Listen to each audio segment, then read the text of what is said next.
po natin in-expect yung mga bunso. Kaligtasan po ang iniisip ko po sa inyo, kaligtasan mga bunso. Kaligtasan ng lahat ang ating priority ngayon. Same time din naman po mga bunso.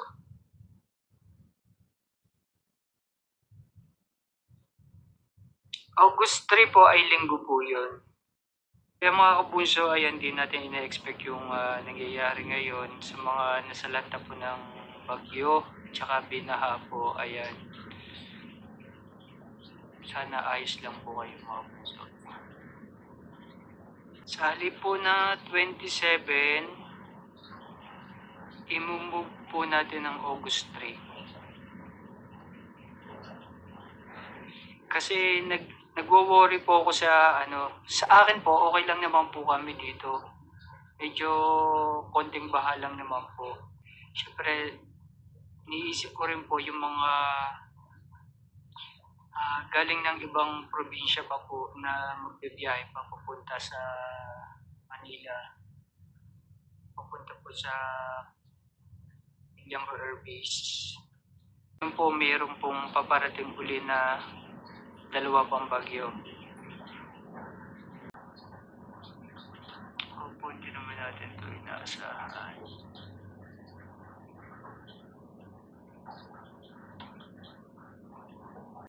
Sana maunawaan ninyo yung sitwasyon. At bago ako nagdesisyon, gusto ko kunin yung inyong side at magkaunawaan tayong lahat bago ko gawin ang isang bagay na desisyon para maging maayos ang lahat.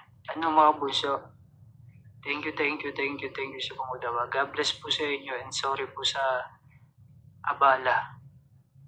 God bless mga bunso. Love you all. Thank you mga bunso. Ingat po kayo. Bless po sa inyo at maraming pong salamat sa lahat. So, okay na tayo mga bunso. August 3 na lang tayo, no? Sige po mga bunso. Yan lang po yung gusto kong maging maayos ang lahat. August 3 na po tayo mga bunso. Promise po, pasisiyahin tayo. Pasisayahin ko kayo ng August 3. Sige, nakaligtasan nyo naman ang gusto kong mangyari. Okay na po, mga bunso. August 3 na po. Promise, magiging masaya po kayo sa August 3.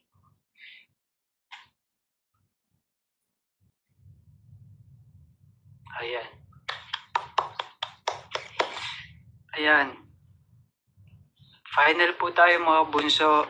Happy lang. August 3 na po tayo mga bunso. Same time, same place po tayo. Na-move lang po tayo ng date kasi nga po dahil sa sama ng panahon. Again, kaligtasan po ng bawat isang iniisip namin. At syempre, yung nararamdaman po ng buong pamilya. Salamat naman. Ayan, okay na ako. Ayan mga bunso, ayos na tayo mga bunso. Huwag na kayo magagalit pag hindi natuloy yung 27, move na tayo ng August 3. Ayan, sana magkaunawan tayo, magtulungan tayo. Pasensya na sa mga nakakuha ng mga schedule na yun. Hindi ko talaga inaasahan mga bunso.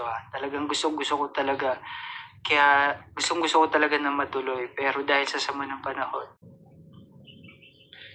Mga bunso, marami po salamat Yun lang po yung gusto kong sabihin sa inyo mga kabunso. Yung schedule na yun. Kaya napalive po tayo ng bigla-bigla. Pasensya na po kayo sa istorbo. Sana maunawaan ninyo yung sitwasyon. At bago ako nagdesisyon, gusto ko kunin yung inyong side at magkaunawaan tayong lahat bago ko gawin ang isang bagay na desisyon para maging maayos ang lahat. Mga bunso, thank you sa pangunawa. God bless po sa inyo and sorry po sa abala. God bless mga bunso. yun. See you mga bunso. Okay, once again, this is muli na nagsasabing happy lang. Kaya naman, ingat, God bless and bye-bye. Ingat po mga bunso.